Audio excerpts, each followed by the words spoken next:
आज के इस वीडियो में हम बहुपद जो समीकरण दिया है उसका गुणनखंड करना सीखेंगे। गुणनखंड हम मध्य पद को तोड़कर करेंगे। तो देखिए मध्य पद को हम कैसे तोड़ेंगे। यहाँ पे जो एक्स स्क्वायर का गुणांक, यहाँ पे एक्स स्क्वायर का गुणांक कितना है 1 है। यहाँ पे कुछ नहीं है, मतलब इसका यहाँ पे एक्स स्क्वायर का गुणांक 1 है। और अचर पद, यहाँ पे अचर पद 5 है। इसका जो है हम आपस में गुणा कर लेंगे, ठीक है। उसके बाद ये जो गुणनखंड जो हमें मिला है उसे हम चेक करेंगे कि इसे जोड़ या घटा करके मध्य पद हमारा x वाला पद रहेगा जिसका गुणांक 6 है। तो इस गुणनखंड को जोड़ या घटा करके हम मध्य पद के गुणांक यानी कि 6 के बराबर ला पा रहे हैं कि नहीं। देखिए 1 में से 5 को घटाएंगे तो 4 आ रहा है। 4 जो है 6 के बराबर नहीं है, लेकिन यदि इसको हम जोड़ेंगे 1 और 5 को तो ये 6 के बराबर आ रहा है। तो हम 6 को हम क्या लिख सकते हैं, 1 धन 5 लिख सकते हैं। तो चलिए इसे हम लिखते हैं, ये एक्स स्क्वायर नीचे धन। अब 5 को हम क्या लिख सकते हैं, यहाँ पे 5 को हम 1 धन 5 लिख सकते हैं। उसके बाद क्या है x, उसके बाद प्लस 5 इज इक्वल टू 0।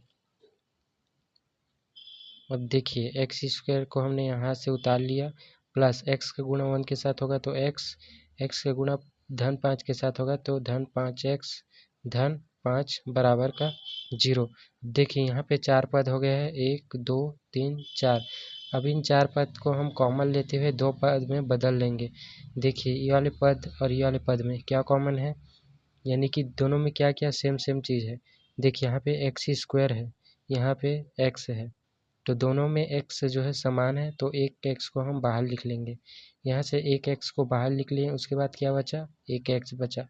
ये x को हमने बाहर लिख लिया है तो क्या बचा, +1 बचा, ठीक है। क्योंकि गुणा में +1 रहता है, सभी के x को बाहर निकालिए इसलिए +1 लिख लिया, ठीक है। उसके बाद इन दोनों पद में देखिए, इन दोनों पद में क्या कॉमन है, यहाँ भी 5 है, यहाँ भी 5 है, तो धन 5 इसमें कॉमन हो जाएगा। उसके बाद क्या बचा, 5 निकलने के बाद यहाँ से x बचा धन। अब ये 5 निकल गया, इसके बदले क्या बचेगा यहाँ पे 1, क्योंकि 5 के सभी संख्या के साथ 1 गुणा में ही रहता है, ठीक है 0। अब देखिए ये 2 पद बन चुका है, ये पहला पद और ये हमारा दूसरा पद। तो यहाँ पे जो है क्या कॉमन है, क्या सेम चीज़ें हैं ये वाले पद और ये वाले पद में।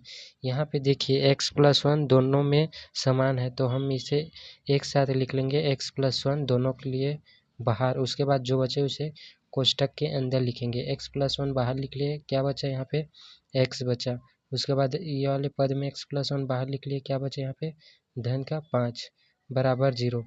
देखिए यहाँ पे 2 पद है और ये 2 पद आपस में जो है दोनों गुणा में है, तो इस स्थिति में क्या होगा, इन दोनों पदों में से कोई भी एक पद 0 के बराबर होगा। या तो ये पद 0 होगा या तो यह पद 0 होगा। तो हमें मालूम नहीं है कि कौन सा पद 0 है। तो ऐसी स्थिति में हम क्या करेंगे कि दोनों को हम बारी बारी से 0 मान लेंगे। x+1 बराबर 0, या तो ये 0 होगा या x+5 बराबर 0।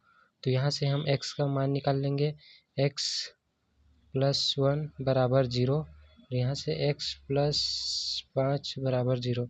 यहाँ से x का मान निकालने के लिए x को हम बराबर के एक ओर रखेंगे और जो अचर पद है उसको बराबर के उस ओर भेजेंगे। तो जब भी यहाँ पे पक्षांतर करेंगे तो यहाँ पे चिन्ह बदल जाएगा, यहाँ पे +1 है, पक्षांतर होने के बाद -1 हो जाएगा। यहाँ पे भी देखिए x को हम एक ओर रखेंगे और धन 5 का पक्षांतर करेंगे तो ये -5 होगा। इस तरह से हमारा आंसर ये निकल गया है, यही हमारा अभीष्ट हल है, x बराबर -1 और 5। ठीक है, आगे का क्वेश्चन हम नेक्स्ट वीडियो में देखेंगे। वीडियो पसंद आए तो हमारे चैनल को सब्सक्राइब जरूर करें।